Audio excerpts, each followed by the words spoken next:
Hi everyone! Before I start talking about how to deal with the bronze difficulty, silver, gold in Mass Effect multiplayer, I would like to talk about something what isn't really in the foreground and not many people know about it, which is the enemy spawning mechanic. When every single wave begins, wave 1, wave 3, wave 5, there are a certain amount of enemies which spawn, and they spawn in a certain... There's a mechanic of how they spawn, and this mechanic is something special, what if you know how it works, then you know how to get around it and how to deal with it. So first of all, we will talk about the wave budget. Each wave has its own money budget. You can imagine that you have a budget of, I don't know, 100 credits, and these credits can be spent to build enemies and to create the enemies you will have to face. So each wave has its own budget. Each unit has different higher or lower cost. So if you imagine a Geth Trooper, it has its own cost. Let's say, I don't know, 20 credits, which might be something totally not correct. But the point is, a Geth Trooper might cost 20, and then a Geth Prime might cost 100.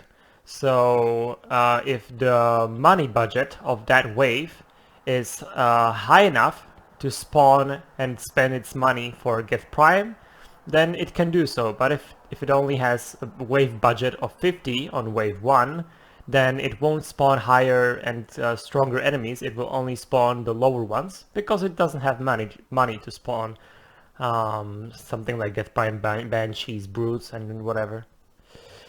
Before enemies spawn, the system needs to decide what enemies it will spawn so that its wave budget is used most effectively. Exactly as I now said, the system always tries to spend its money most effectively, or at least the way it was designed to spend it. So sometimes, even though you would say, oh, well, on this wave it should spawn a Geth Prime, maybe it will spawn 2 Geth Pyros because that is more effective for the wave system. Either because that's how it calculated it, or that's how the programmers programmed it. Not sure, but it definitely always looks at how much it can spend, and then it spawns the enemies accordingly to what enemies it can spawn for the money it has. Let's have an example. So wave 1 consists of mostly weak enemies. Because the system has only a very little budget on wave 1, so it spawns enemies with the lowest cost, which are the weaker ones. However, each wave the budget increases, so the system can spawn stronger, more powerful enemies like Brutes, Primes, Atlax, and Mechs. Okay, the next thing I'll talk about is to you the difference between waves 1 to 4, 5, 7, 8, 9, and also do the 3, 6, and 10, because not all waves are the same, and this system doesn't work the same on each wave. So on wave 1, 2, 4, 5, 7, 8, 9, the system works pretty much as I explained so far. In these waves, the system works as previously explained. On wave 1, its budget is very small, so only few and weak enemies spawn. Each wave has bigger and bigger budget. In wave 9, it has the biggest budget, not counting wave 10. And now, the waves 3, 6, and 10, those are the objective waves, or also task waves. And on these waves, the system works a little bit differently. In waves with a task or an objective, the spawning system works similarly, with one important distinction from non-objective waves. It has unlimited budget as long as the objective is active. It will continue spawning as many enemies as it can until you complete or finish the given objective. Once the objective is completed and you are awarded your credits for it, the system will stop spawning enemies, and then you only need to finish off the remaining enemies on the map.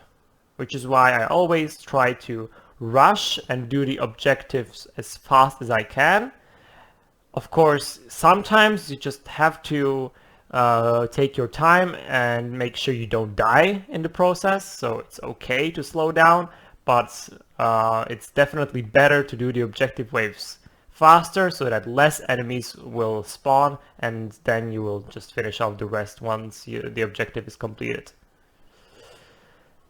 The spawning mechanic also has its priorities. There are certain things or certain enemies which it prioritizes. So, system always tries to spawn the strongest, most powerful enemies first. Then it continues to spawn the weaker enemies until the remaining budget is depleted. So, let's say that there is an option to spawn a Geth Pyro and many Geth Troopers, or the system could also spawn a lot of Geth Troopers only. Well, it will automatically choose to spawn the Geth Pyro, because a Geth Pyro is more powerful than a Geth Trooper. It costs more as well. And so it automatically spends more money on it. And then the rest of its budget, it will divide and spend on the rest of the Geth Troopers. This you can do a counterplay against. So what can you do? How do you play around this? Well, simply focus your fire on weaker enemies first. Here's an example. Eliminate husks or marauders first, so that one less banshee will spawn. Instead, maybe only a brute or ravager will. You will force the system to spawn enemies faster, but also you will lower its budget so that it ends up having not enough money to spawn a high-cost banshee. What does it mean? Well, it simply means that if I'm in a fight in the wave, let's say wave 6, or better, wave 7. In the wave 7, I will have 1 or 2 banshees spawn at the start with a lot of marauders and husks. Well, I will definitely eliminate the husk and marauders, because then there most likely will be only 1 or 2 more banshees spawning, but not more. And if I were to destroy the banshees first, then it might end up spending its the mechanic behind it might spawn 3 or 4 more banshees, because it still has the budget to spawn more banshees. But if I eliminate all the marauders and husks first, it will respawn the husk and marauders with maybe 1 more banshee. But in the end, I will definitely fight, I will definitely have to deal with less banshees, maybe 2 or 3 instead of 4 or 5 banshees. So I definitely will choose this over fighting more powerful enemies. And this is how you can do it as well. Also, this is everything I wanted to explain to you, so for right now it will be all for me. I hope you guys enjoyed. I will be following this video with a bronze what to expect video, which will be pretty much an explanation of what enemy types you can expect on each wave. Until then, have a good day, and I hope you enjoyed. Bye bye for now.